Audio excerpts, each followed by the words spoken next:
Gods and goddesses in training, welcome back to the channel. My name is Sumed Chatterjee, Uncle Makara, back at it again with another video, okay?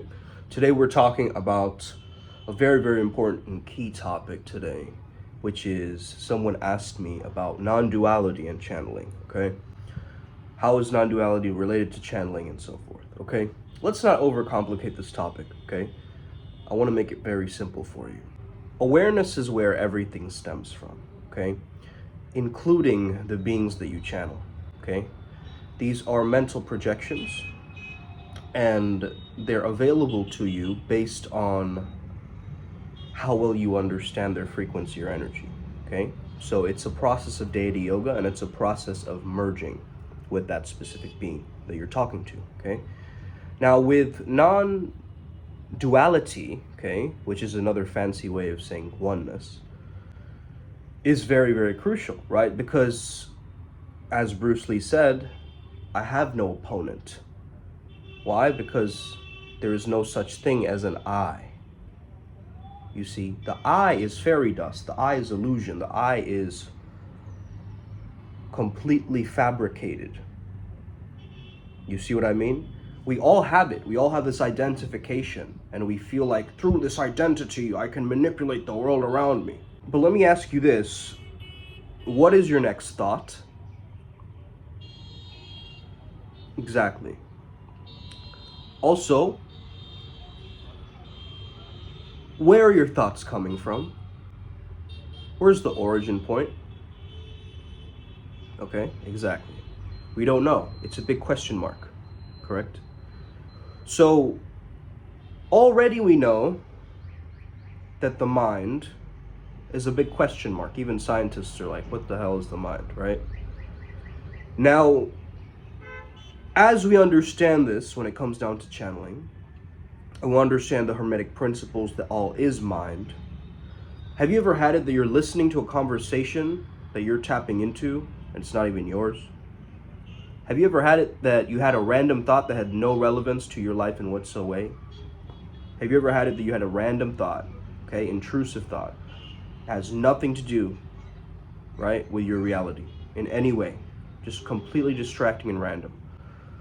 This is what I'm talking about. It's not your thought, man. You know what I mean? It's like, why are you taking ownership of those thoughts? But we live in a mass hypnosis, a mass illusion. Everybody thinks that these thoughts are real, and they've made, societies based on those thoughts. And, made thoughts king in their world. Made thoughts politician. But you have to enter this no mind if you are to channel. You have to tune into the emptiness and the silence of the auditorium to go over the chatter of the audience. So this is how it relates back to channeling, is that is your pure awareness, right? Is that understanding of your I. However, you can't locate your thoughts, but you can locate your body, right? You do have some control over this thing. It's not so fair to say body is mind either, though I do agree. It's like, again, but it's all oneness, okay? It's like you putting on sunglasses, right, with all of these different little dirt and dust and crusties in the visor, but then you clean it out and it's just like, whoa, it's one. It's all oneness. What am I talking about, right? I'm the one separating. I'm the one splitting things, categorizing it, making it so unique in its own nature. And that's the beauty of it. That's the beauty of this illusion, of this divine play. So this is a very important thing to understand, man. Like, when you are merging in your imagination with these beings, and you're bringing them through, and you're embodying them, there is no difference between you and them. Because literally, there is no difference between all. It's all emptiness, right? As the Buddha said, it's all emptiness. But then other people use it as a cop-out, right? If this is not real, then what's the point? If it's all fake anyway. Hey, what's the point? Are you being for real? Okay, what's the point of makeup? Okay, one could say, oh, it's for my own expression. Good, good. We all know subconsciously, though, there's a genetic reason that you're wearing that makeup. It's to attract, it's to magnetize, it's to allure. Look at my eyes, look at my fertile lips. Let me improve my health indicators so that men notice me and my genes move forward. Do you see what I'm saying, guys? Okay? So you asking what's the meaning, what's the point, is really taking away from this entire journey. I mean, what's the point in what context? In an evolutionary context, you're here for survival and replication. Okay? So what context do you want? Okay? I'm a multi-dimensional man, okay? I can go into different realms. I can stay there. I can have a party in Mars. I can go into my imagination. I can speak to these different beings. I can pull them through at the end, knowing that I'm safe and that I'm held within the divine nature and the loving presence and the silence of this universe.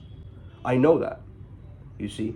And so that's what gives me a confidence as a channeler, to come back to myself. But the self is invisible, the self is illusion. So what am I coming back to, you see? I'm coming back to the dot in the question mark. That's where I'm looking from. So I embrace the unknown. I can guide myself to embrace the unknown, knowing that I have trust and faith. You see what I'm saying?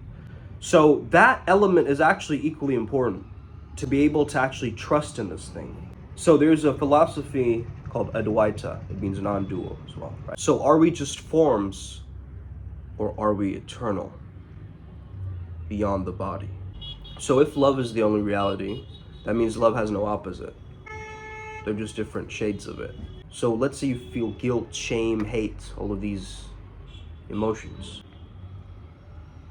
That happens when you've forgotten this true nature of reality, which is unity, which is love.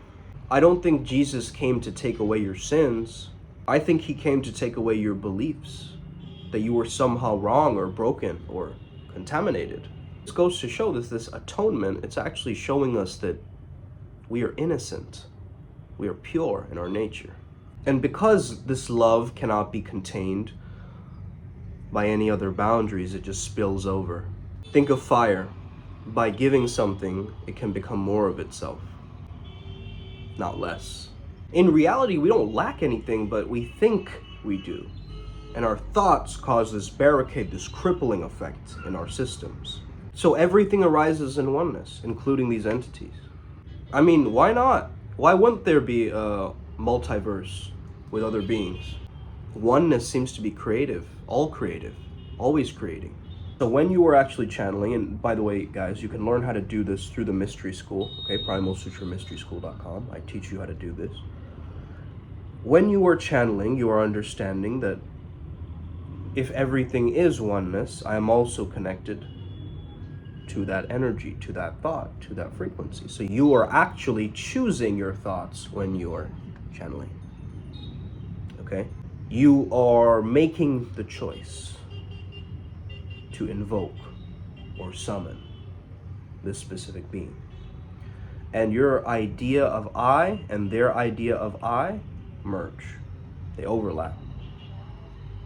So, in a sense, if you think of any two different kinds of substance, sand and water, or wine and juice, right? Sand and water, wine and juice, you know? Think about mixtures. Think about things mixing together. That's how I want you to understand non-duality. It's not the water, it's not the wine, it's not the orange juice, it's just liquid. And it's the flavoring of that liquid, or, you know, what it's engaging with, that now we get into the nuances. This being is from the Yoruba tradition. This being is from more of the Aztec, Incan lineage, and so forth. So now imagine your thought form and this being's thought form are one. And now when you're speaking, they're speaking. Why? Because there is only one. There is you as the mystic. Okay? Now, a lot of people might be like, oh, this is wrong. This is going against this. You shouldn't be doing this. Mediumship is wrong. You shouldn't be tapping into that. What if I were to tell you that you have this power all along? What if I were to tell you that this has been a gift that you've had for a very, very long time, but society's kind of brainwashed you out of it? Okay? It's brainwashed you out of it. It wants you to live in this physical realm 24/7. Okay?